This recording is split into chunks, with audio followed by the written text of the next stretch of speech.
국내에는 미국과 다르게 장투가 안 된다. 금리 인하기에 초입이기 때문에 이때 지수는 상단이 막혀 있지만 개별적으로는 움직임이 나오는 종목들이 굉장히 많거든요. 이럴 때 금리 인하 초입에 약간은 힘들었던 애들이 살아나는 걸 노려보자라는 측면이고, 엄청 격차가 많이 나 있는 이 단에서 밑단을 한번 공략해보는 의미가 있습니다.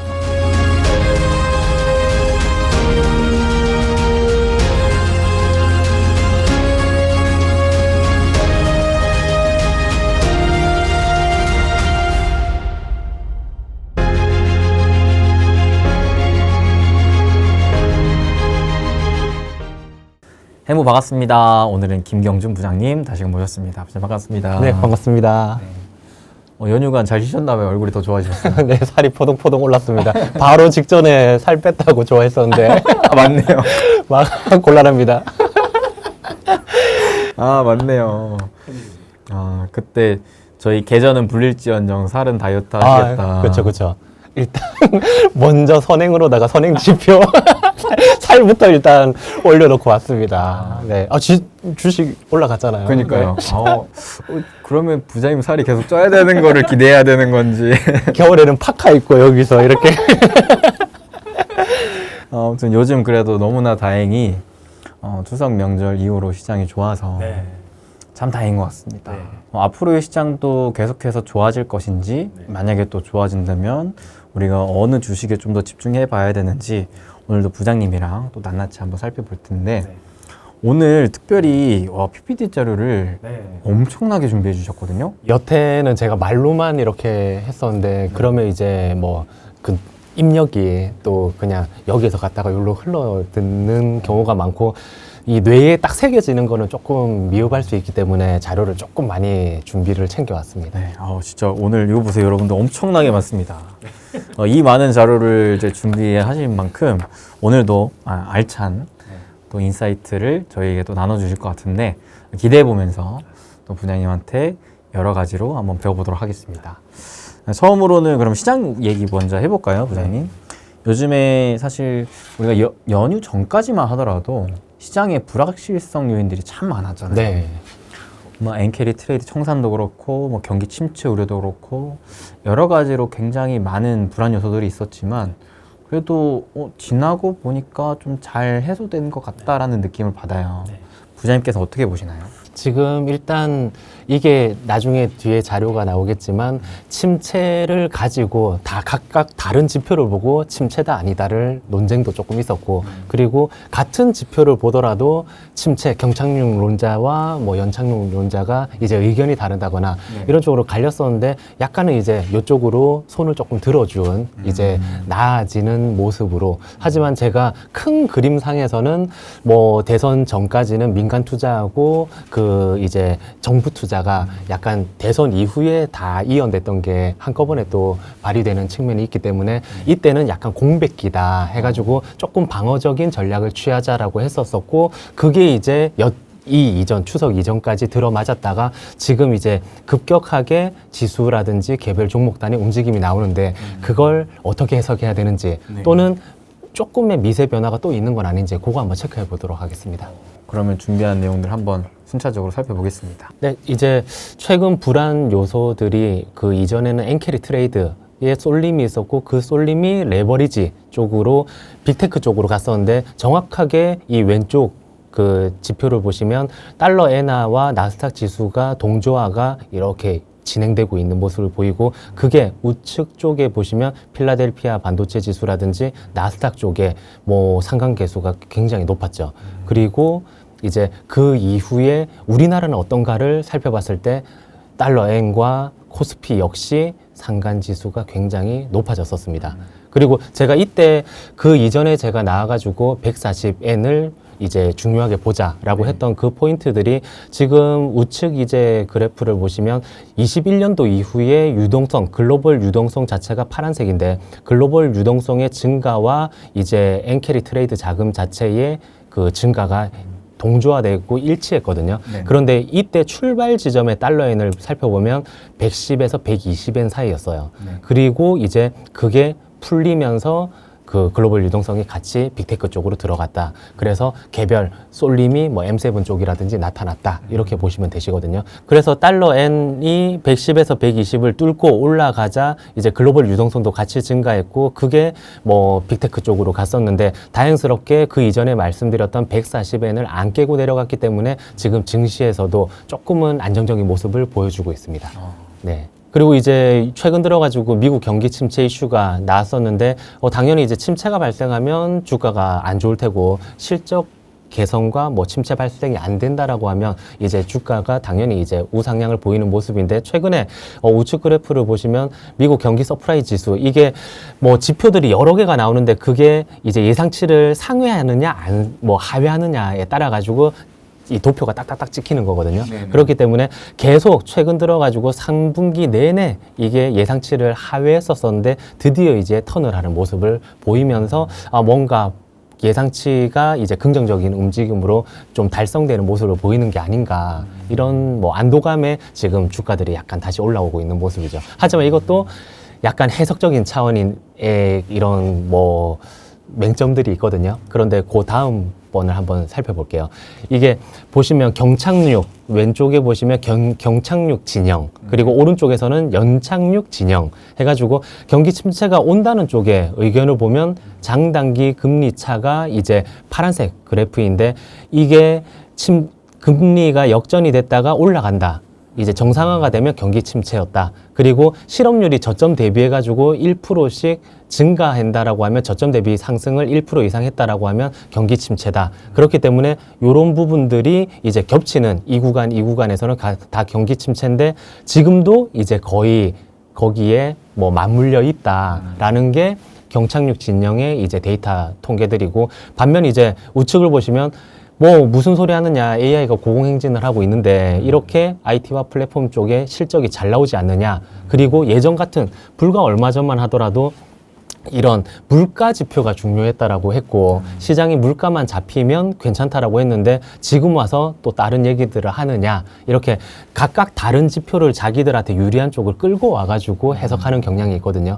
그러면 다른 걸 보기 때문에 그런 건가 과연 같은 지표를 보면 어떤가 네. 요것도 이제 궁금해서 살펴보니까 같은 지표를 봤을 때 이게 최근 가장 핫한 고용 쪽이죠. 네. 고용 지표가 가장 침체 쪽에서 이제 별표를 한번 치셔야 되는 체크를 하셔야 되는 이제 지표인데 취업자 수가 급격하게 빠지니까 침체 쪽에서는 와 이거 침체 아니냐라고 하는데 무슨 소리냐 평균 대비해서 이미 아직 그 위에서 놀고 있다, 경고하다라고 하면서 침체 아니다라고 이제 해석을 하는 쪽도 있고 경기 선행지수 같은 경우에도 여기에서 큰 폭으로 감소하지 않았느냐라고 하는데 낙관적인 쪽에서는 아까 요 바로 직전 지표처럼 올라가지 않느냐, 서프라이즈 지수처럼 이쪽도 올라가지 않느냐, 반등이다, 이거는 침체 안 온다. 이렇게 각각 다르게 해석하기 때문에 여기에 따라 가지고 지수가 이제 전혀 방향성을 어떻게 위쪽으로 틀지 밑쪽으로 틀지 해석을 달리하는데 그러면 정리를 한번 해볼게요. 여기에서 침체 쪽이 가장 중요시 여기는 거 고용지표 네. 그리고 아까 전에 AI 괜찮은데 무슨 소리 하느냐라고 반론을 제기했을 때 AI 업체들 빅테크라든지 아니면 뭐 반도체가 되더라도 그들의 실적 결국은 기업 실적 괜찮지 않느냐 그리고 소비 지수까지 네. 그러면 소비와 뭐 경기뿐만이 아니라 기업 실적 소비와 기업 실적이 잘 돌아가는지가 그 경기가 좋아진다라는 쪽이고 네. 그 다음에 고용 지표를 놓고 조금 안 좋다라고 하는 게 침체 쪽. 그러면 여기서 역발상 한 번만 딱 하셔야 되거든요. 나중에 고용이 괜찮아졌네라고 하면 당연히 침체론자들이 할 말이 없으니까 그렇죠. 윗단을 열어두셔야 되는 거고 네. 나중에 딱 봤는데 고용 뭐 괜찮고 이러는데 기업 실적이 조금 미스가 났네. 소비가 안 좋네. 소비가 안 좋네. 이렇게 되면 되레 단계 방어를 하고 있더라도 조금은 위험한 게 아닌가. 요거를 역으로 있다가 조금 한번 그 염두에 두셔야 되는 포인트. 네. 그러니까 하락론자들의 그 포인트가 만약에 깨지면 네. 상승론자들의 그 포인트가 깨지면 오히려 그들이 얘기하는 반대의 시장 상황이 나올 수도 네. 있다. 그래서 이제 이 분들의 의견에 따른 그 데이터만 네네. 보고 아 그렇구나도 좋지만 네. 이제 완전 반대 상황이 연출됐을 때에 포지션 고민을 또 딱 정반대로 해봐야 되는 이제 그런 필요성이 있습니다. 또 한편으로는 각자 얘기하는 주장들도 다 사실 특정 데이터만 봤을 때는 맥락이 맞으니까 네.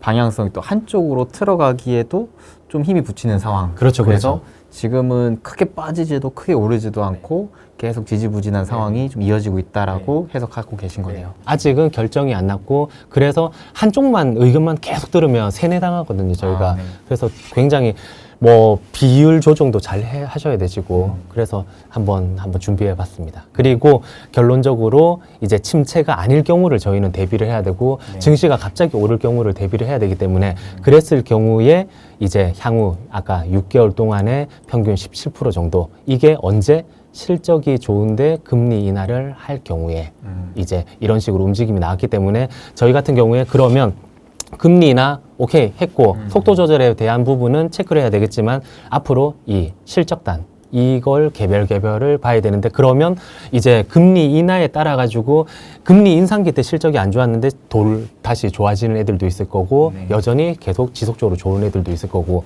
이런 것들을 조금 이제 선제적으로 알아볼 필요가 있을 것 같습니다. 그러면 결국 지금 이미 금리 인하 시기가 도래한 만큼 앞으로는 보다 더 중요하게 봐야 될 게 실적단. 그로 인해 기회를 좀 찾아봐야 되겠다라는 포인트인데 그러면 이제 실적이 뭐가 좋은지 어떻게 좀 알아볼 수 있을까요? 네, 지금 이제 그러면 이제 금리 인하기 때 실적 좋은 것들을 한번 체크해보는 시간도 한번 가져봐야 되겠고 다음 이제 준비된 걸 보시게 되면 지금 주요국 이제 펀드 플로우 자체가 여전히 미국 쪽은 고공행진 그리고 뭐 심지어 중국 쪽도 요즘에 이제 올라오기 시작했는데 여기에서 이제 한국 쪽만 정체되고 있는 모습이죠. 그래요. 그런 와중에 이제 제가 저번에도 국내에는 미국과 다르게 장투가 안 된다. 그런 것들에 대해 가지고 세 가지 큰 이유를 말씀드렸었는데 그냥 가볍게 한번 넘어가 볼게요. 그 도표들을 한번 보면서 지금 ROE 같은 경우에 미국 같은 경우에는 지속적으로 10년 정도를 놓고 우상향을 하는 모습을 보이고 있거든요. 네. 그런데 국내에서는 지금 거의 반 가까이 빠졌죠. 지금 미국의 증시는 사실 ROE의 증가에 따른 연속적인 상승 모습을 보이고 있고 그 한국은 반대로 이제 기업 이익이라든지 자기 자본 수익률이 결국 떨어지면서 하향을 하고 있는데 이게 결국 주주가치 재고가 조금 더디기 때문에 이런 현상을 보였다라고 말씀드렸고 지금 그 배당 재투자 수익률 요쪽도 이제 짚고 넘어가야 되는데 미국은 이미 단순 주가 수익률이 굉장히 높은 상태에서 거기에 배당을 분기마다 나오는 배당을 이제 넣으면 이런 229%라는 굉장히 높은 수익이 나오는데 국내에는 지난 이제 10년간을 놓고 보면 코스피가 7%, 단순 수익률, 이제 배당 재투자 수익률이 28%. 굉장히 단순 수익률도 격차가 심한데 이 재투자 수익률 역시나 비할 바가 안 되기 때문에 이 부분에서도 이제 차이가 많이 납니다. 그런데 마지막 제가 제일 중요시 여기는 거는 마지막 이 부분이거든요. 위험 대비 보상 비율. 이게 지금 우측을 보면 변동성 위험, 그리고 위쪽에서는 연완산 이제 수익률을 봤을 때에 그러면 미국 같은 경우에는 저위험의 수익률은 높은 위치에 속하는데 코스피는 그에 비해서 위험도는 높은데 수익률은 낮거든요, 지금. 이게 5년도 그렇고 10년도 마찬가지입니다. 그러면 수익률도 더디고 복리 수익도 가져갈 수 없는데 위험도, 변동성 위험마저도 높다? 그렇기 때문에 국내는 장투보다 지금 단기 어쨌든 이런 트레이딩 아닌 뭐 모멘텀 투자까지도 병행을 할 수밖에 없는 상황을 인정을 해야 되고 뭐 거기에 있어 가지고 금투세까지도 이제 발목을 잡는 상황이었기 때문에 그 부분을 이제 조금은 부정적으로 이제 봐야 되는데 그럼에도 국내를 포기할 수는 없기 때문에 그럼에도 불구하고 이제 국내 증시를 봐야 한다라고 하면 어디에서 아까 전에 실적이 중요하다. 향후 주가가 경기 침체가 안 오면 이제 실적이 괜찮다라고 하면 이게 두 개가 같이 맞물릴 때에 주가 수익률이 좋았는데 물론 미국이지만 그래도 우리나라도 같이 영향을 받아가지고 좋다라고 한다라고 하면 어디가 이제 좋게 나오겠느냐라고 했을 때 헬스케어와 IT 딱 나오거든요. 그래서 뭐 그 이전 방송 뭐 이전도 놓고 보면 바이오는 항상 이제 한 꼭지를 계속 차지하고 있고 오히려 그 이전에도 말씀드렸다시피 넓어지고 있다. 처음에 바이오텍 그다음에 CDMO로 갔다가 제약까지도 넓어지고 있고 나중에 미용이라든지 피부 뭐 의료기기 다 확대되고 있다라고 말씀드리면서 제가 뭐 방송에 나올 때도 그 웃으면서 그런 말씀했어요. 지금 매달 방송이라든지 주간 단위로 했을 때에 그냥 지난달에 말씀드린 바이오가 여전히 좋습니다. 여전히 좋습니다. 이 말만 계속 되풀이했었거든요. 그만큼 지금 바이오가 좋은데 이게 비단 우리나라만의 이제 문제가 그 좋은 점이 아니라 이제 글로벌적으로도 신고가를 지속적으로 이제 보이고 있는 쪽이 헬스케어 쪽이다. 그리고 이쪽은 단순히 예전처럼 뭐 드림으로 가는 영역이 아니라 실적을 기반하고 있다. 이런 식으로. 그리고 지금부터 해가지고는 매출이 띄워주니까 걔네들은 매출에 따른 매출 이익이라든지 뭐 영업이익 단의 이제 레버리지 효과가 높기 때문에 그게 지금부터 일어날 수 있는 긍정적인 환경이다. 이제 이렇게 그 바이오 쪽은 정리할 수 있을 것 같습니다. 거기다가 금리 인하하면은 또 레버리지 효과 더 기대할 수 있고. 그렇죠, 그렇죠. 그리고 만약에 경기 침체로 가더라도 제약 쪽은 필수 소비재로 인식돼가지고 방어를 하고 예전에 실제로 S&P 500이 경기 침체 때 한 6% 정도 빠졌을 때, 뭐 순간적으로 빠졌을 때 되레 한 5, 6%가 반등이 온 유일한 쪽이 또 헬스케어이기도 했었거든요. 그런 쪽이 있었습니다. 그러면 국내를 IT 쪽하고 뭐 헬스케어 이렇게 큰 꼭지를 잡아갔을 때에 반도체 계속 재미없지 않았느냐. 그래서 저도 반도체를 조금 비워놨었다라고 말씀드렸고 개인적으로 저희가 이제 카메라 안 켜져 있을 때도 얘기를 나눴을 때에 부장님 요거 HBM 쪽 들고 계시냐 했을 때 전혀 안 들고 있습니다 라고 말씀드렸듯이 이제 비워놨던 쪽을 그런데 채워놔야 되는 게 아닌가라는 고민을 할 때 그 유용한 한번 그 차트를 한번 가져와 봤는데요. 그러면 경기 침체 논란 속에 저도 그 방어주 쪽을 KTNG라든지 세팅한 게 있었었는데 그러면 실제로 주가적인 측면에서 뭐 어떻게 돌아갔느냐 이렇게 봤을 때에 당연히 기술주가 3분기에는 안 좋았었죠. 그러면 기술주가 안 좋았는데 실제로 얘네들이 장사를 잘 못하고 있나? 아니면 뭐 잘하고 있는데 주가만 조금 조정을 보이느냐를 봤을 때에 실제로는 오히려 방어주보다 더 높은 이제 기업 이익을 가져가고 있는데 워낙 저희의 눈높이가 높았던 거죠. 그리고 쏠림이 있었던 게 쏠림이 해소가 되면서 그 자금이 빠져나오니까 이쪽에서 주가적인 기스가 나왔다. 실제 이익은 잘 발생을 하고 있다. 그렇기 때문에 반도체 타이밍을 잡으시는 분들은 요런 곳에 이제 한번 데이터들을 검토해 보시고 조금씩 이제 비중을 다시 한번 채워 나가 보시는 그런 기회로 삼으시면 될 것 같습니다. 근데 실제로 오늘 마이크론 실적 발표 이후로 국내 반도체도 갑자기 또 훈풍을 순식간에 불어줬잖아요. 근데 이게 저도 좀 고민이 되는 게 아직까지 이게 추세적으로 완전 재역전이 나온 건가? 아니면 하락 중에 그냥 반등하는 건가? 이거에 대한 고민은 좀 있거든요. 네, 저는 아직 안 채웠습니다. 솔직히 말씀드려가지고 아직 안 채웠고 아직 안 채웠다는 거는 편안하게 깔고 갈 수 없다는 거거든요. 아직은 당연히 저도 그 이전에 출연했을 때에 뭐 YC라든지 종목을 말씀드리면서 그게 방영될 때인지 촬영할 때인지 모르겠는데 그러고 나서 실제로 매매를 해가지고 두 번에 한 20%에서 24% 정도 단기 수익이 나오는 구간이 있었고 그때 미리 스터디된 종목을 통해 가지고 이제 HBM 검사 장비라든지 수익을 단기 낼 수는 있었지만 이거를 바이오처럼 이렇게 보유하고 간다거나 지금은 뭐 익절을 하고 나왔지만 그 금리 인하 때 바이오 꼭지하고 제가 건설을 같이 건드린 적이 있어가지고 현대산업이라든지 아니면 뭐 조선업이라든지 이런 쪽처럼 꾸준히 들고 가기보다는 아직 이제 사실은 한 사이클을 저희가 먹은 거나 마찬가지잖아요. 그랬다가 급락이 나왔기 때문에 그 급락 이후 반등이 나오는 구간에서는 저는 보유 전략보다는 그 구간을 한 3차례 정도 노렸었는데 종목은 저번에 말씀드렸던 HBM 위주가 먼저이다. 그리고 SK 하이닉스가 먼저이다. 굳이 이제 이게 전체적으로 끌고 간다라고 하면 SK하이닉스하고 삼성전자하고 같이 묶어서 대형주부터 먼저 세팅을 하고 그 밑단에 YC라든지 PSK홀딩스, 이스페타시스, 뭐 HBM 라인을 깔고 이런 식으로 그 이후 삼성전자가 괜찮으면 유진테크라든지 또는 비메모리 쪽, 뭐 데이터 센터 향이 많은 ISC라든지 이런 쪽으로 아이디어를 확산을 시켜 나가면서 보유를 하면 되는데 아직은 그냥 욕곡지가 나왔네. 오늘도 HBM 쪽이 제일 좋았거든요. 그대로 그냥 트레이딩을 할지 모르지만 또 이게 사그러들 수가 있기 때문에 물론 지금은 이제 막연한 저점 하향을 하는 거는 지나갔다라고 보여지지만 막상 딱 베팅을 하기에는 그리고 바이앤 홀딩을 하기에는 아직은 넘어야 할 산이 조금은 남아 있다. 네. 뭘 좀 더 체크해 봐야 될까요?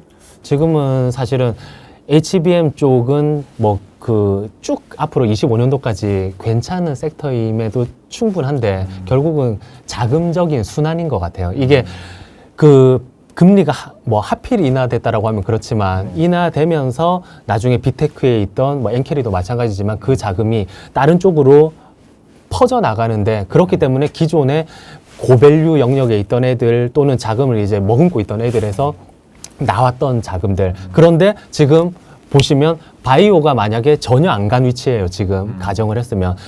과연 마이크론 실적이 그렇게 나왔을 때에 오르긴 오르겠지만 바이오가 하나도 안 올랐다라고 하면서 금리 인하 딱 때리면서 50bp 때리면서 올라가는 이 드라이브 폭이 더 클 수가 있거든요. 그런데 지금은 바이오 쪽이 이미 좀 많이 너무 사실 많이 올랐고 보유자분들 좋으신 분들 많아요. 종목도 개수도 너무 많고 그런 바이오도 단기적으로는 찼기 때문에 그러면 다시 확산됐던 게 여기서 찼으니까 그 다음 텀에서 많이 단기적인 조정이 보인 쪽으로 살짝 넘어간 거거든요, 이게. 그러면 결국은 지금은 다음 이제 꼭지에도 말씀드리겠지만 지금은 어쨌든 민간 투자, 뭐 정부 투자가 멈춰 있고 그리고 확인돼야 될 엔비디아부터 해가지고 다시 젠슨왕의 뭐 그 골드만삭스 여기에 나가 컨퍼런스에서 얘기하면서 뭐 다독인 부분은 있지만 수치적으로라든지 기대치를 채워주는 이제 자금의 흐름이 너무 급격하다.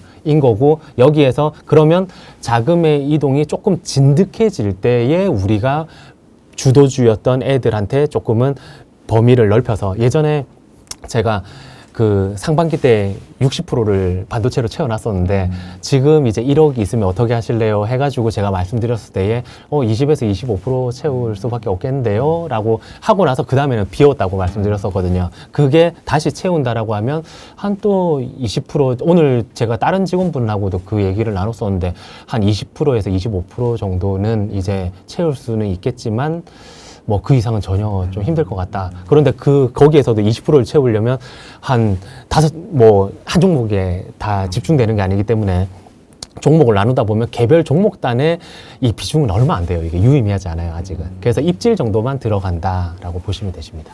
그래서 부자님께서 한국 증시는 장투가 좀 힘든 그냥 구조적인 이유를 말씀해 주셨고 근데 그럼에도 지금 만약에 국장에 투자를 할 거라면 크게 헬스케어 IT 쪽이 좋을 것 같다.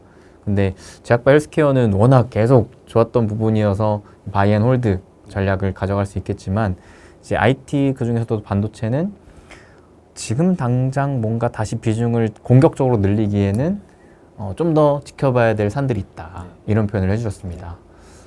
그리고 제가 이제 거기에 이제 맞춰가지고 저도 바이오를 가장 비중이 많고 뭐 확산되기 때문에 종목들도 새로운 애들도 계속 추가로 넣고 있고 뭐 비단 이제 바이오뿐만이 아니라 뭐 그 일반 의료뿐만 아니라 AI 의료까지 믹스를 하려고 하고 있고 요런 와중에 하지만 원래 이제 제일 예뻐하던 이제 자식은 반도체였기 때문에 그래도 반도체 사고 싶은데 하고 억지로 이제 자료를 찾다 보니 나온 게 요쪽입니다. 지금 보시면 그 급락이 나왔다가 이제 올라갈 때 금리 영향력과 기존 주도주 이제 요게 주도력이 반도체 쪽에 있었죠. 이게 그러면 금리가 저금리이기 때문에 올라갔던 애들의 추후 3개월 뒤, 6개월 뒤에 수익률이라고 표현도 하기도 하지만 이 영향력 처음에는 이제 빡빡 올라갔었죠. 이게 저금리다 해가지고 저금리보다는 이제 금리 인하다 해서 빡 올라갔었는데 나중에는 조금씩 그 영향력이 줄어들더라. 그런데 기존에 좋았던 애들은 시간이 지나더라도 그 영향력이 유지가 되더라. 이런 쪽으로 이제 보셔도 되시고, 이익 개선세가 아까 전부터 중요하다라고 했을 때에 여전히 2분기 실적 시즌 이후에 이제 요런 쪽에서의 이익단이 굉장히 물론 좋지만, 제약바이오도 좋지만 잘 나오고 있다, 여전히. 그러면 우리가 쏠림이 있었을 때에 걔네들이 주도주였고, 쏠림이 약간 이제 청산되고 뭐 쏠림이 흩어지면서 힘을 급격하게 잃었었는데, 단기적으로 그로 인해 가지고 지금 사실 S&P 500에서의 그 빅테크 애들인 거죠. 걔네들의 시가총액에서 차지하는 비중 자체가 한 30%에 육박했다가 지금 한 25% 정도로 또 떨어졌거든요, 이게. 그러면 쏠림이 완화됐다. 그런데 지수는 고점을 지금 달성을 했잖아요, 이게. 그러면 다양하게 걔네도 확산이 되는 와중에 다시 쏠림이 완화된 게 언젠가 이제 채워 나가지는 과정을 거치면서 다시 주도주가 주도력을 되찾을 수 있다라고 보시면서 조금씩 이제 봐야 되는 측면이 있고, 뭐 요런 이벤트들이 있었었죠. 오늘 이제 마이크론 실적 발표가 긍정적으로 해석이 되면서 다시 한번 그 매기가 돌아오는. 그런데 딱 하나 조심해야 되시는 게, 여전히 딱 하나 침체. 저희가 이제 앞에서 구조를 다 한번 봤기 때문에 고용이 꺾이거나 아니면 기업 실적이 꺾이고 소비가 꺾인다거나 뭔가 이렇게 돼서 분위기가 침체로 돌아가면 빅테크다, 좋다, 뭐 돈 많이 번다, 현금 잔뜩 쌓여져 있다, 그로 인해 가지고 먹고 살만하다, 이런 부분이 아니라, 또는 생산성이 향상된다, AI를 통해서, 이런 부분이 아니라 언제든지 이게 뭐 IT 버블 때가 아니라 뭐 서브프라임 때가 아니라 21년도부터 22년도거든요. 무자비하게 빠졌습니다. 이 보시면 애플 30%, 그 다음에 메타 한 60%, 엔비디아도 50% 정도. 그렇기 때문에 딱 한 가지 이제 주의하셔야 될 게 미국의 경기 침체다, 이렇게 보시면 되십니다. 그래서 부장님께서 얘기해 주셨던 전반적인 시장 전략 부분을 좀 봤을 때는, 일단 엔캐리 트레이드 청산 관련해서는 그래도 좀 위험적인 라인을 이탈하지 않고 지켜주면서 안정세를 찾고 있는 부분, 그 다음에 경기 침체도 좀 주요 지표를 봤을 때 확실하게 침체라고 보기에는 최근 데이터는 또 반등세를 하고 있다는 부분. 근데 물론 여전히 경기 침체에 대한 불확실성 요인은 고용 측면에서 남아있다는 거. 이로 인해 증시가 더 빠지기보다는 반등세를 보여주고 있긴 하지만, 그렇다고 아직 막 상승 랠리를 하기까지는 좀 더 지켜봐야 될 포인트가 있다는 거, 이렇게 설명해 주셨고요. 그리고 그 가운데 그럼 어떤 주식을 좀 더 봐야 될까를 봤을 때, 금리 인하 시기 실적이 좀 좋게 나오는 쪽, 대표적으로 헬스케어 IT 좀 짚어주셨습니다. 그 가운데 한 가지 우리가 그래도 IT 쪽에 투자를 할 때 주의할 점은, 미국의 경기 침체가 실제로 왔을 때 큰 충격을 받을 수가 있다는 거. 이렇게 한번 정리해 보도록 하겠습니다. 네. 근데 부장님, 이제 드디어 우리가 기다리던 금리 인하 시대가 네. 또 마침내 도래했습니다. 그렇기에 많은 투자자분들께서도 이 금리 인하 시대에 우리가 어떻게 투자를 해야 될까, 증시는 어떻게 될 거며 주도주는 또 뭐가 될까, 이런 부분들 많이 고민하고 계시거든요. 부장님께서 어떻게 생각하시는지 궁금합니다. 지금 일단은 뭐 제가 준비한 도표에도 이제 나오는데, 처음으로 중소형주가 지금 살아나고 있기 시작했거든요.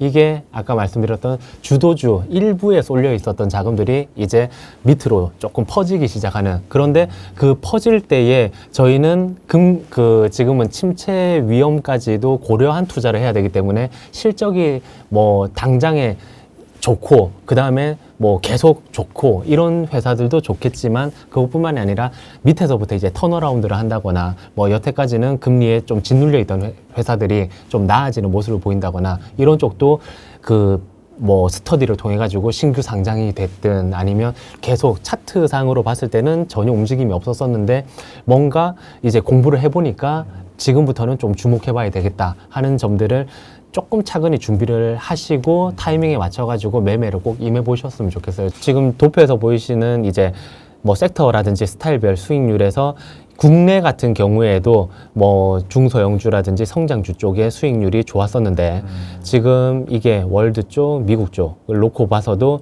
중소형 성장 가치, 그 다음에 중소형 성장 가치, 이쪽의 수익률이 최근에 올라오고 있거든요.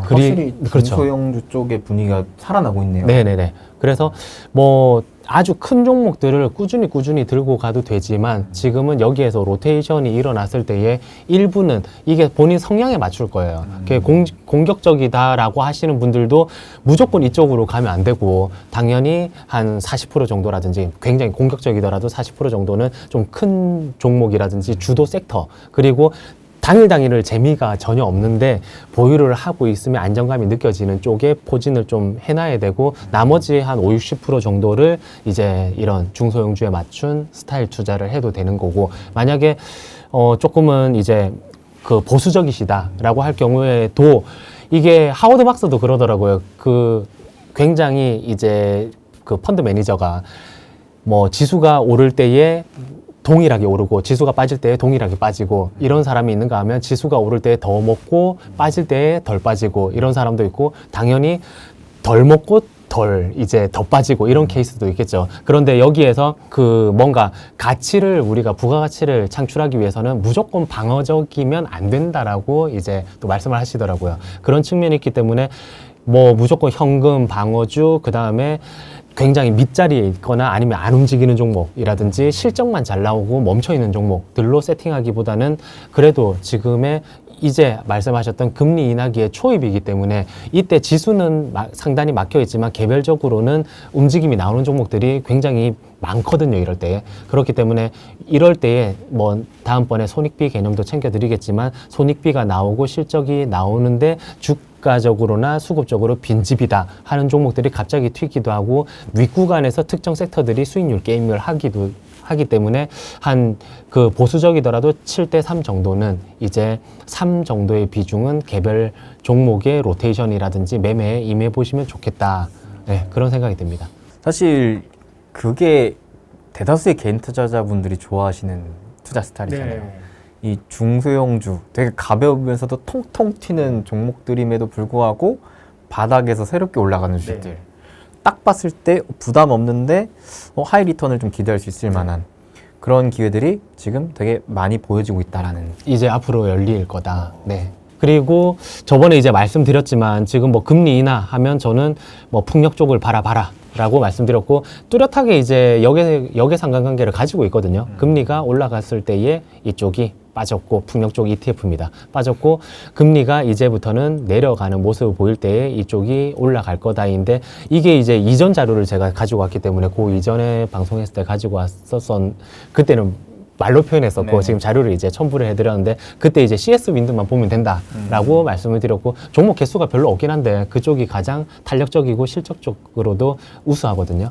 실제로 네. 유일하게 상승 추세에 네. 진입하고 있더라고요. 네, 그때 그냥 그래서 제가 뭐 우선순위 그리고 투자에 있어가지고 우선순위라든지 딱 그 집중해야 되는 종목 자기만의 이런 종목이 확실히 있어야 돼요.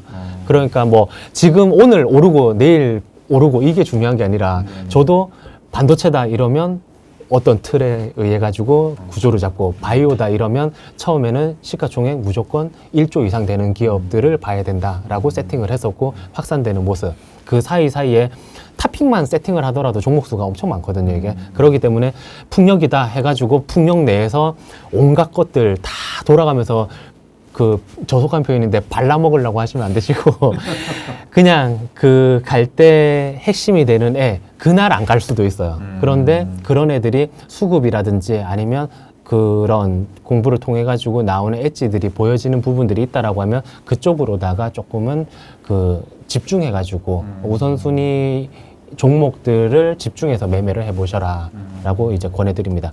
근데 사실상 이 금리 인하 수혜 쪽을 봤을 때 풍력 외에 네. 신재생 관련해서 뭐 태양광, 원자력, 수소 이런 쪽도 있잖아요. 네, 그쪽도 매기가 돌면 이제 언제든지 볼 수가 있는데 저 같은 경우에는 여기에서 이제 다음번에 나오는 이 에너지 다른 타 에너지원에 비해서 저렴하다라는 걸 들면서 이쪽 맨 윗단에 있는 게 원자력과 천연가스거든요. 요게 요거 대비해서 한 3분의 1 제일 바닥권에 있습니다. 지금 제일 바닥권에 있으면서 남은 석탄 대비해 가지고도 한 2배 이상 저렴한. 그래서 그런 부분들이 있는데 이게 뭐 신재생 뭐 해리스가 되면 좋고 뭐 이런 트럼프가 되면 안 좋고 이런 쪽을 염려를 하시는 걸 이제 잘 알고 있기 때문에 자료를 또 보면 실제로는 이제 풍력 점유율 상위 10개 주에서 네. 공화당이 7개 차지하고 있습니다. 그렇기 때문에 자기들 텃밭에서 이제 풍력이 돌아가고 있기 때문에 마냥 뭐 반대할 수는 없을 거다.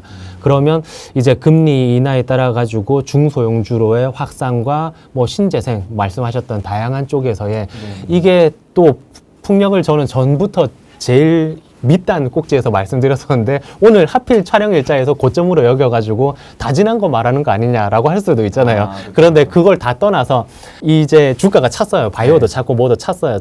차서 그거 찬 거 대비 다른 신재생이 올라오면 땡큐하고 또 그쪽을 순환 매매를 하시면 됩니다. 하지만 그 매매할 때에도 결국은 탑픽 종목들로만 매매를 하자가 이제 제 논지고 그 두 꼭지와 더불어 이제 AI 쪽의 소프트웨어 쪽도 실적도 좋지만 여태까지는 이제 일반 반도체 쪽이 좋았다라고 하면 드디어 소프트웨어 쪽도 슬금슬금 올라가고 있다.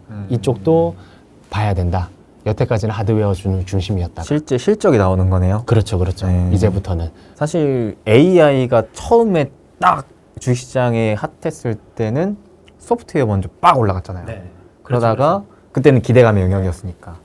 그러다가 소프트웨어 확 죽더니 하드웨어, 반도체가 거의 뭐 1년간 시장을 이끌어갔고 그때 동안 소프트웨어는 막 죽었다가 이제서야 기대감에서 이제 실제 실적으로 이어지는 구간이 나오면서 오히려 바닥에서 좀 턴이 나오는 이럴 때도 마찬가지로 그 실적 모멘텀이 지금부터 집중되는 어떨 때는 그냥 저도 저번 방송에서도 말씀드렸던 뭐 AI 우리나라 소프트웨어 종목 중에서 개별 매매를 할 거면 그냥 폴라리스 AI도 매매는 나옵니다 라고 했는데 그런 한 단도 있지만 이제 보유를 해가면서 그 조금씩 타이밍을 잡아가면서 조금 사볼 만한 애들도 이제부터는 발견이 될 거기 때문에 그 마냥 이제 죽었다 기대감 뿐이다 아무것도 없다 이런 것보다는 금리 인하기의 초입이니까 이쪽도 보셔야 된다라고 이제 말씀드리겠습니다.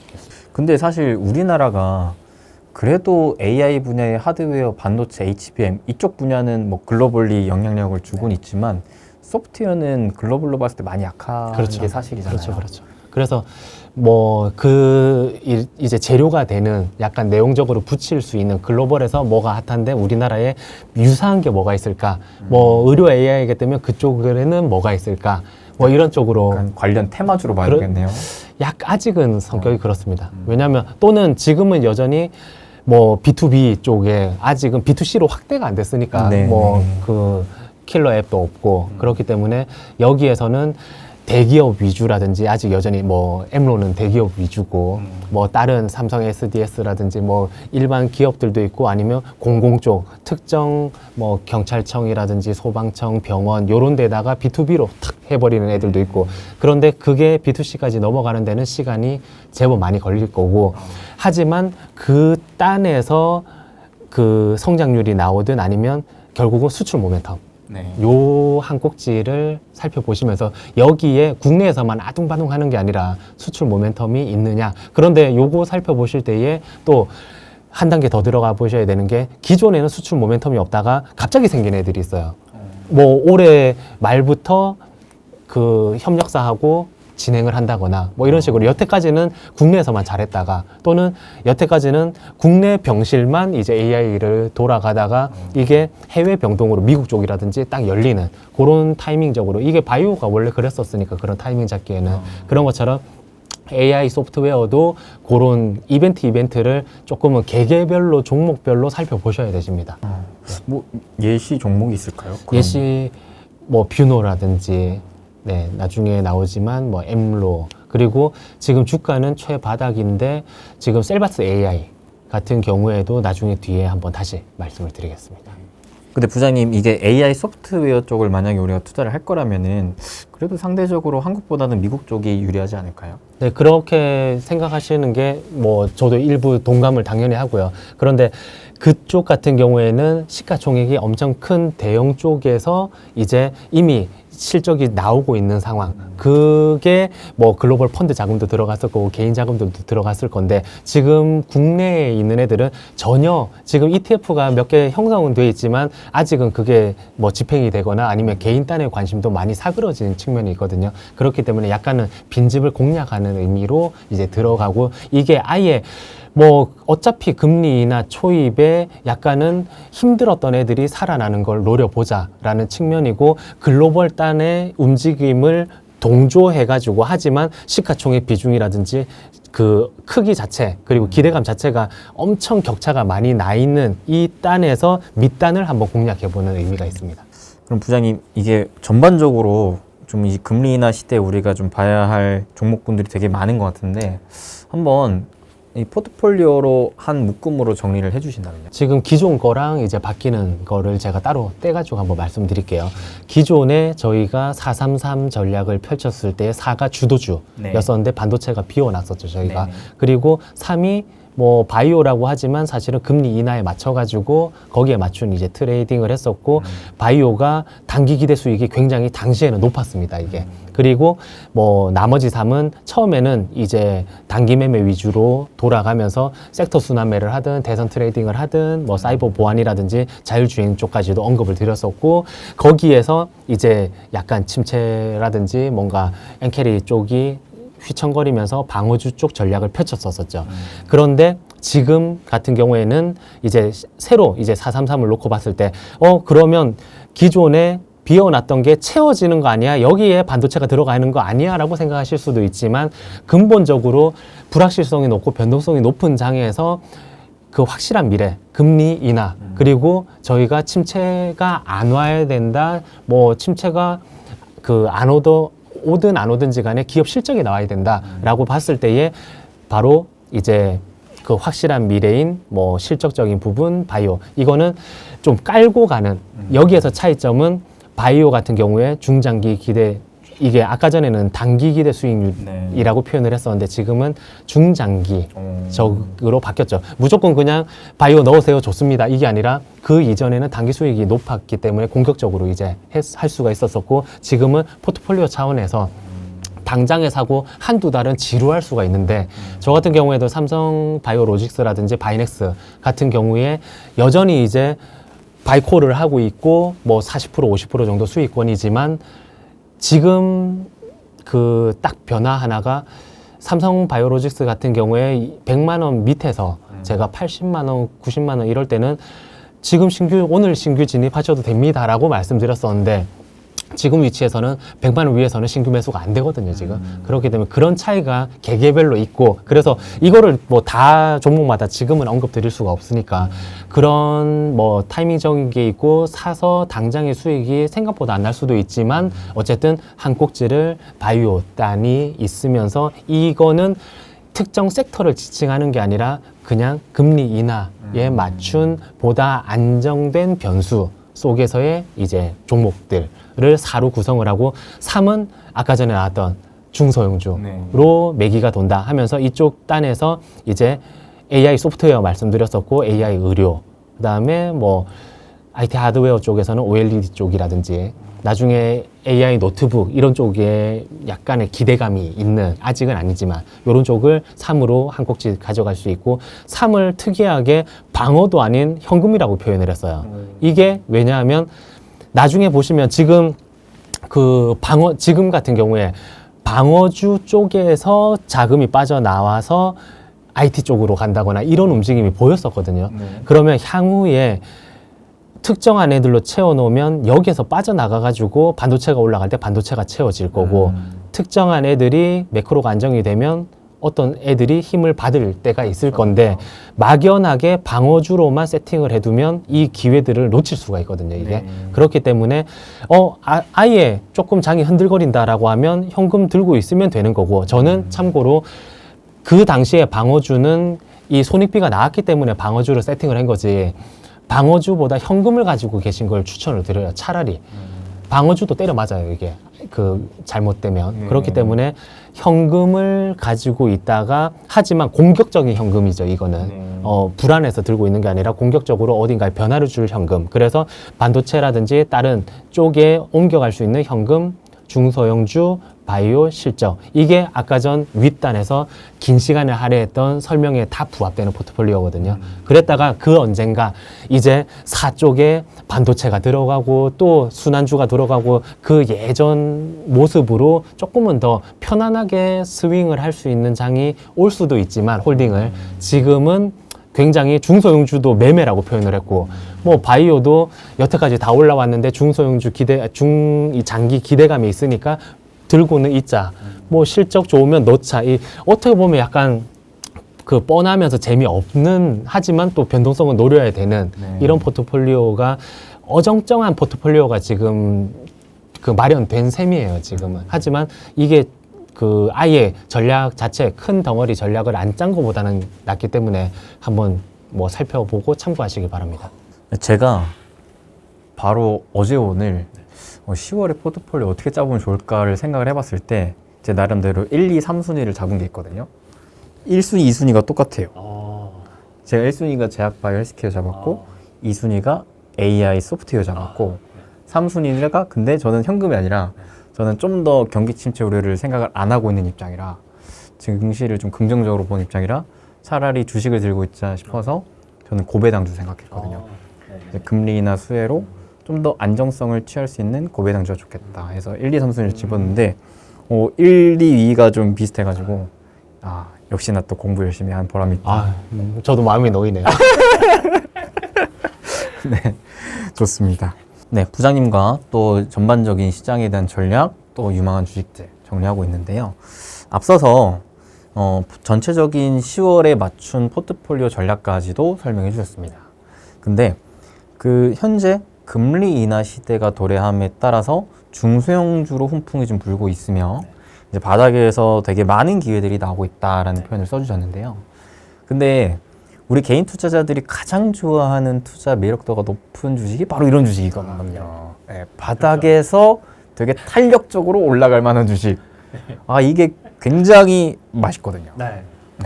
다만 찾아내기가 어렵습니다. 특히나 금리 인하가 시작됐다 해도 여전히 고금리 상황이 지속이 됐었던 만큼 뭐 부채 문제가 있는 기업들도 있을 것이며 당장 이게 실적으로 반영이 되는 기업들도 좀 더 선별해야 되겠고 여러 가지로 기회가 많긴 해도 찾아낼 수 있을 난이도는 좀 높다고 보거든요. 그래서 이런 부분에 도움을 좀 얻고 싶습니다. 몇 개 기업 정도를 한번 소개해 주신다면요. 지금 뭐 가볍게 뭐 말씀을 드리면 뭐 저는 AI 의료 쪽을 이제 보면 뭐 뷰노라는 종목만 보셔도 된다, 충분하다라고 보여드리고 말씀드리고 이제 뷰노라든지 또 주가가 많이 빠진 종목 중에서는 셀바스 AI 요 두 종목이면 이제 충분하시다고 보여집니다. 뷰노 같은 경우에는 뭐 디카스라고 해가지고 심정지 뭐 예측 AI 프로그램이거든요. 그래서 일반 병동에 국내에서는 이미 뭐 쫙 깔려 있는 상태고 이게 11월 달에 FDA 승인이 있어요. 그래서 승인이 되고 나서 내년 말부터 이쪽에서 이제 실적이 가시화되는 모습을 보인다라고 하면 지금부터 해가지고 조금 준비를 해보셔야 되는. 그래서 딥카스라든지 FDA 승인을 받는 딥카스라든지 아니면 딥브레인이 있기 때문에 그로 인해 가지고 향후에 이제 이쪽이 항상 터지면 이게 매출이 안정이 되면 영업이익률이 굉장히 높게 따라오는 쪽이거든요. 그런데 내년도에 드디어 흑자 전환을 하면서 내후년도에는 매출 지금 보시면 810억에 영업이익 한 230억 정도가 따라오고 이게 영업이익률 단으로다가 이런 식으로 계속 늘어나는데 ROE를 보시면 놀라운 수치가 나오죠. 그렇기 때문에 지금까지 제가 컨셉으로 잡는 거는 지금까지 실적이 쫙 적자였는데 올해 이제 턴어라운드 기회를 잡아서 내년도에 흑자 전환이 되고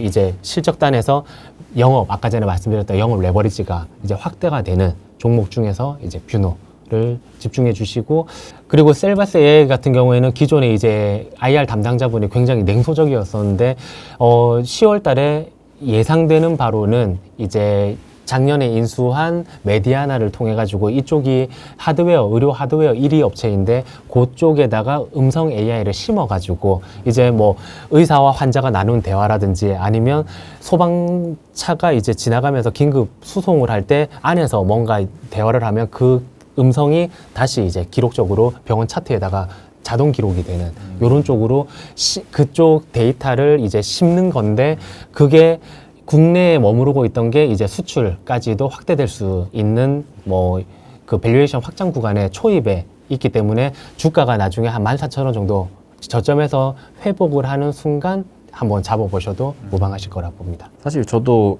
과거에 AI 소프트웨어 공부해 볼 때 셀버스 AI 되게 좋게 봤었거든요. 네. 근데 한 번 제가 이거 왜 그랬을까 싶어서 그냥 다 털고 나온 게 증자를 엄청 많이 한 거예요. 맞아요, 맞아요. 그래서 아니 갑자기 이렇게까지 무리해서 하신다고? 하면서 이거는 좀 무리인데 해서 단기적으로는 좀 빠져나왔었던 기억이 있는데 그때 그런 증자 물량들이 어느 정도 좀 긍정적으로 투자 효과를 기대할 수 있는 상황이 지금 마련된 건가요? 네, 지금 뭐 인수 후에는 올해 이제 아까 전에 뷰노 같은 경우에는 내년도 흑자 전환인데 그 셀바스 AI 같은 경우는 올해 흑자 전환을 하면서 사상 최대 이제 실적을 찍고 내년도에 이제 확장되는 구간이라 가지고 뭐 현금 흐름이라든지 뭐 염려하실 필요가 없으실 것 같습니다. 다시 또 네, 봐야 될것 워낙 같네요. 많이 빠져가지고 그렇죠. 다시 한번 보셔도 충분하실 것 같아서요. 그 다음으로 뭐 AI를 또 넘어서 제약바이오, 뭐 의료 미용 이런 쪽도 아까 얘기해 주셨거든요. 네, 지금 뭐 TNL이라는 종목을 제가 뭐 너무 좋아하기도 하고 수차례 이제 이게 주가가 단기적으로 재밌는 게 아니라 중장기적으로 쭉 끌고 갈 만한 종목이거든요. 이게 처음에는 뭐 피부 창상제라고 해가지고 다쳤을 때 이렇게 붙이거나 화상 입었을 때 붙이거나 쪽인데 지금은 이제 여드름 패치 쪽이고 이게 나중에는 뭔가 주름도 개선하고 미백 효과도 있고 이런 쪽으로 가거든요, 지금. 지금 2018년도부터 해가지고 아마존에서 1등을 계속 찍고 있는데 이게 살펴보면 재미있는 게 올리브영 단가랑 미국 단가랑 10배 이상 차이 나요. 네, 패치 한 장당 가격이 56원 국내에서 네. 인데 미국에서 팔릴 때는 632원. 인데 요거를 지금 슈퍼볼이라든지 이 홍보 효과 엄청나잖아요. 슈퍼볼이라든지 아니면 650만 명을 보유하고 있는 이제 인플루언서를 통해 가지고 지속적으로 홍보를 하고 있습니다. 그렇게 됐을 때에 실적적으로도 지금 올해 이미 예상 실적이 굉장히 많이 큰 폭으로 증가를 했거든요. 뭐 300억 영업이익 나오던 게 560억 정도가 예상되는데 중요한 거는 내후년까지도 충분히 실적이 올해 멈추는 게 아니라 가파르게 성장을 하고 여기에 더해가지고 ROE도 증가된 수치들이 뭐 배수들이 엄청나기 때문에 여기에 있어가지고 수주잔고까지 이렇게 살펴봤을 때에 그러면 여기에서 멈춰도 사실은 주가는 더 가야 돼요. 주가는 더 가야 되는데 거기에 이어가지고 요즘에 홈 뷰티 이제 디바이스 쪽 이쪽이 요게 제가 보기에는 굉장히 어떤 제품과 유사해 보이긴 하는데 모양적으로는 유사해 보이긴 하는데 이게 물리치료가 아니라 요거를 이제 붙이고 이 패치 패드를 변형경을 시켜주면 주름 개선 효과 패치 딱 붙이고 또 다른 거 붙이고 그런데 이게 굴곡이 있기 때문에 뭔가 더 잘 밀착이 돼가지고 피하 지방까지도 뭐 표피 뭐 진피층을 뚫고 밑까지도 이렇게 되는 그런데 요것도 4분기 때 그 중국 런칭을 한다고 해요. 그래서 아예 새로운 것들도 나오고 뭐 대마용 의료 패치 이런 것도 하고 있고 해서 국내가 출발이 아닌 아예 미국에서 자리를 다 잡았고 1등인데 글로벌 1등인데 새로운 디바이스까지도 열린다. 포트폴리오가 확장된다. 이런 의미로 보셔도 되십니다. 이게 뭐 저주파 마사지기처럼 생겼는데 그렇죠. 주름 개선을 네. 오, 그렇군요. 네. 왜냐하면 저도 TNL이라는 기업을 중장기적으로 되게 또 좋게 보면서 공부했던 기업 중에 하나였는데 저도 이 데이터를 보고 깜짝 놀랐거든요. 아니 똑같은 여드름 패치인데 한국에서 파는 것보다 미국에서 파는 게 10배 넘게 비싸게 팔면 이게 마진이 얼마나 많이 남는 거예요. 그렇죠. 근데 저도 사실 되게 자주 쓰는 여드름 패치거든요. 네, 저도 이제 종종 쓰는데 이게요 외국인들이 참 좋아합니다. 제가 올리브영에 그래도 한 달에 한두 번씩은 가는데 외국인들이 꼭 하나씩은 사가요. 네. 왜냐하면 또 싸니까 한국에서 하면. 사재기를 또 하겠네요. 네, 진짜 꼭 사가는 제품 중에 하나고 또 공부를 해봤을 때 미국, 유럽에서 어떠한 유행이 또 있냐면 여드름 패치가 원래는 약간 티를 안 내려고 붙였어요. 그렇죠. 네, 여드름 뾰루지가 났는데 이거를 감추려고 살색깔 스티커를 붙였단 말이죠. 근데 이게 요즘에는 이것도 약간 유행화돼서 별표 스티커 이런 그러니까 패션 아이템이 돼버렸어요. 그래서 패션 아이템으로 그 외국인 여성분들이 약간 점 찍듯이 별표, 뭐 꽃 이런 식으로 여드름 패치인데 이쁜 모양의 스티커를 얼굴에 붙이는 걸로 또 유행화가 돼가지고 그걸 또 수혜를 받고 있는 걸로 알고 있거든요. 그래서 그런 게 수출이 계속해서 만약 글로벌리하게 잘 되면은 야, 이 많은 마진으로 계속해서 성장률을 높일 수가 있겠다. 근데 다만 주가는 많이 올랐잖아요.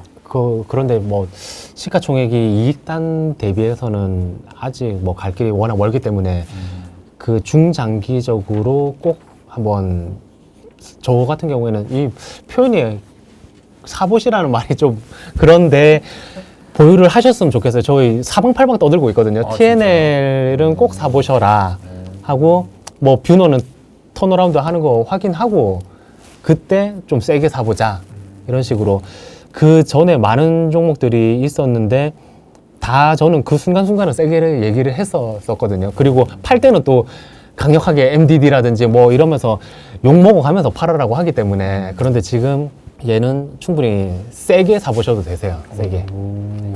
대신에 좀 장기적으로 봐야 되겠죠. 네, 장기적으로 보되 뭐 그렇게 여기에서 단기 주가 변동성이 막 있어가지고 불안하게 할 종목도 아니기 때문에 세게 사보셔도 되세요. 좋습니다. 저도 다시 한번 또 공부를 해봐야겠네요. 왜냐하면 이 주름 케어 요거는 처음 보는 거라 가지고. 네, 저도 요번에 처음 봐가지고. 좋습니다. 그럼 개별 기업으로 크게 뭐 뷰노, 셀바스 AI, TNL 이렇게 한번 또 공부를 해봤습니다. 근데 제가 또 궁금한 게요, 부장님. 이번 주였죠? 중국이 갑자기 또 엄청난 경기 부양책을 내세우면서 한국 시장도 약간 또 반등세를 보여준과 동시에 철강, 화학, 화장품 이런 쪽에 대한 반등세도 나오더라고요. 이런 움직임은 어떻게 보세요? 뭐 일단 중국을 만약에 따로 떼고 놓고 개별 기업들이 글로벌하게 뭔가 변화를 감지해가지고 올라간다거나 개별 실적단에서 움직임이 있어가지고 올라갔다라고 하면 개별 기업을 공부해보면서 조금 바텀 차원에서 건드려 볼 텐데 지금 단순히 중국만 놓고 본다라고 하면 연속적이기보다는 빈집, 뭐 성원산업이라든지 일부 또 개별 종목들이 있어요. 그 며칠간 한 2, 3일간 팡팡팡 튄다거나 그런데 그런 부분들은 약간 중국 지표들을 한번 살펴보자. 그래서 제가 준비했거든요. 여기에서 이제 뭐 경기 서프라이즈 지수라든지 아니면 실적적인 EPS 쪽이죠. 다 이제 처지는 부분 또는 지금 소비자 심리 지표가 어디에 동행하느냐. 중국은 당연히 부동산 부양을 통해 가지고 소비가 발생했기 때문에 부동산 쪽하고 동행을 하는데 부동산 쪽이 지금 밀리면서 소비자 심리도 꺾이고 여기에서 1등주라는 마오타이 주가도 지금 다 꺾인 상황입니다. 지금 그러면 얘네들이 그래서 소비가 꺾였나를 또 놓고 봤을 때에 이게 GDP 지출 항목별 성장 기여도인데 요 회색이 소비거든요. 이 소비가 지금 확 줄었어요. 지금 요 단에서 지금 소비가 확 줄었기 때문에 소비단도 안 좋구나. 그런데 지금 왜 뭐가 좋다라고 했지? 물론 이제 뭔가 부양책이 있지만 부양책 직전에도 밀어내기식 이제 뭐 트럼프가 될 수도 있고 어떻게 될지 모르지만 그 관세라든지 이런 쪽에서 무역단에서 충돌이 일어날 수도 있고 향후 이제 대선 이후를 약간 걱정해가지고 가격을 여기 우측을 보시면 가격을 확 낮춘 다음에 그로 인해 가지고 빨리 땡겨가지고 이제 수출을 해버리는 이단이 이제 지표적으로 있었고 뭐 말씀하셨던 지준율 인하라든지 이런 부분들이 있는데 뭐 통화 정도 가지고는 안 되고 재정을 같이 겸해야 되거든요. 중국 같은 경우에는. 그래서 여전히 뭐 대학생들한테 풀기도 하고 이러기도 하는데 그게 어쨌든 연속적으로 보인다거나 앞으로 재정단도 확인을 하면서 같이 동행해가지고 움직여야 되는데 이게 연속적으로 이어질지는 그 무리수고 아직 부동산이 풀릴 거다라는 기대감도 없기 때문에 그 조금은 단기 매매 이런 게 지금 뭐 빅테크에서 약간 종목 단위 넓어졌을 때에 바이오까지도 하필 찬집이네 했을 때 뭔가 이제 순간 요런 재료들이 나올 때에 건드려 봄직한 거지 거기에 머무르기보다는 저는 조금은 단기 수익을 챙기셨으면 좋겠어요. 살짝 약간 빈집털이 하듯이 네네네네. 네, 잠깐 들어갔다 나왔다 들어갔다 나왔다. 매일 나올 거예요 이런 것들이. 좋습니다. 또 이런 관점도 있기 때문에 그만큼 공략할 건 많다라고도 볼 수가 있습니다. 네네네. 이거를 준비해서는 말씀드리기가 조금 애매한 게 이미 다 끝나고 있거나 이 준비합시다 했는데 다음에는 딴 데서 탁탁탁 튈 수가 있기 때문에 뭐 무의미하고 그거는 이제 실시간 대응 영역. 그래서 마지막으로 이번에 또 밸류업 지수가 발표됐는데 이건 어떻게 보셨어요? 밸류업은 애매하다. 자금이 안 들어올 것 같다.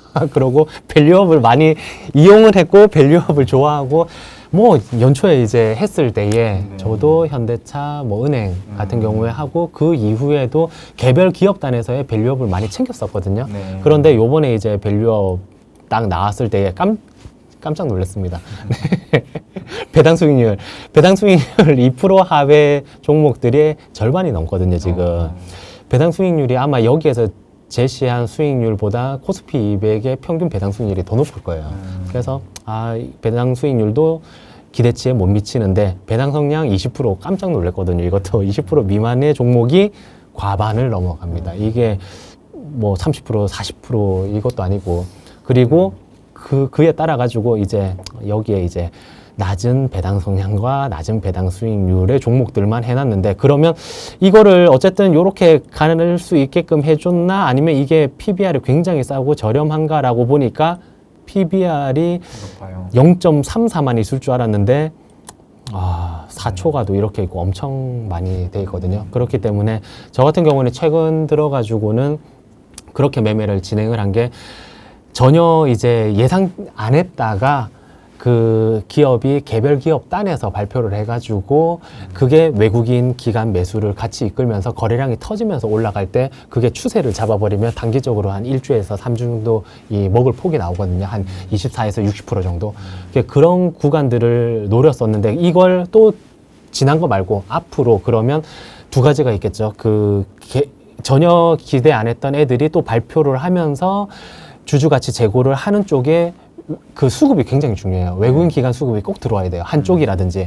특정 기업 같은 경우에는 외국인은 들어왔는데 연속으로 기관이 다 팔면서 한 2, 3일 오르고 쫙 한 20% 이상 빠진 종목들도 있거든요. 그렇기 때문에 수급이 굉장히 중요하다. 어차피 이거는 외국인들이라든지 메이저 자금을 좀 꼬시기 위한 용도 있으니까. 그러면 그 단위 하나가 있고 하나는 지금 이렇게 못 들어갔는데 나중에 들어갈래 하고 작정하고 있는 애들이 있거든요. 그런 애들이 다시 이 지수에 편입이 됐을 때에 기존의 애들의 벤치마크 수익률 대비 높은 수익률을 발생했다는 게 일본의 지금 자료에 나와 있습니다. 그렇기 때문에 그 두 꼭지를 한번 적용을 해보고 굉장히 실망스러운 발표였다라고 생각됩니다. 저도 기대를 했는데 실망스럽더라고요. 주식시장도 발표하자마자 관련 기업들이 그대로 세론이 나오더라고요. 아무튼 당장 이 지수 발표로 인해서 뭔가 투자로 활용하기보다는 앞으로 그래서 새롭게 뭐 주주환원을 적극적으로 할 만한 기업들이 뭐가 있을지 여부 판단해보면서 실제 액션을 보여주는 기업들에게 말씀하셨던 외국인 기관 수급이 좀 들어오면서 좋은 흐름 보여줬을 때 그런 기업들 위주로 좀 단기적인 매매 전략을 노려볼 수도 있겠다. 이런 걸로 한번 마무리해보도록 하겠습니다. 네, 오늘도 이렇게 김경준 부장님이랑 또 긴 시간 동안 다양한 인사이트, 특히나 오늘은 또 정성스러운 PPT 자료, 정말 제가 방송하는 것보다 거의 2배 이상의 분량을 이렇게 준비해 주셨는데 너무나 또 잘 준비해 주셔서 감사드리고요. 끝으로 우리 시청자 여러분들 또 10월 힘내시라고 응원의 메시지 보내면서 마무리하겠습니다. 네, 지금 바람도 선선해졌고 증시도 다행히 추석 이후에 안정감을 조금은 찾았습니다. 흔들리기도 쉽고 이런 와정인데 어쨌든 그 이익 많이 나시고 그리고 지금 댓글에다가 그거 한번 여쭤보고 싶어요. 오늘 처음으로 이제 이런 PPT 자료들을 준비를 해봤는데 이 부분보다는 뭐 기술적인 부분들을 어떻게 적용해 나가는지 뭐 차트 공부가 조금 더 하고 싶다라거나 아니면 기존처럼 뭐 인터뷰 형식으로 진행하는 게 조금 더 자연스럽다거나 아니면 자료적인 부분에 있어 가지고 어떤 부분이 부족했는지 아니면 응원을 해 주실 부분이 있으시면 또 응원도 굉장히 힘이 되기 때문에 꼭 부탁드립니다. 감사합니다. 네, 여러분들 부장님 또 힘내시게 오늘 영상 도움 되셨으면 또 많은 댓글 부탁드리겠고요. 또 다양한 피드백도 또 수용해 주신다고 하니까 다양한 의견도 부탁드리겠습니다. 그럼 부장님과 우리 여러분들의 10월 한 달간의 또 투자 함께 응원하며 다음에 만날 날을 또 기약하며 인사드리겠습니다. 여러분 행복 되세요.